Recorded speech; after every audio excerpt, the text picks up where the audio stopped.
వీరాస్వామి గారు యేసుప్రభు నమ్ముకున్నారు. ఎలా నమ్ముకున్నారు తెలుసా? వేద సాహిత్యం చదివి బ్రాహ్మణాల్లో విషయం తెలుసుకొని. ఎవరో పాత బస్తీ పహిల్వాన్ లాగా ఎవడో వేరాసాం అంటండి, వేదాలు చదివి యేసు నమ్ముకున్నాడంటండి. చూద్దాం. వేద సాహిత్యం చదివి కరెక్ట్గా చదివితే హైందవ సోదరులు ఖచ్చితంగా సత్యంలోకి వస్తారు. ఎందుకంటే అందులో అవకాశం ఉంది.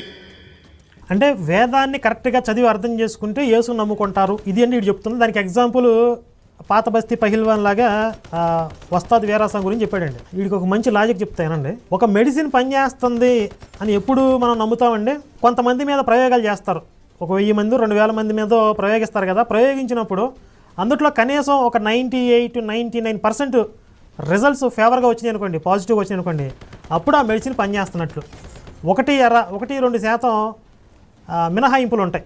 అంటే 98-99% మంది మీద ఏ ప్రభావం అయితే చూపించిందో అది రిజల్ట్గా తీసుకోవాలి. ఇప్పుడు వేదం చదివి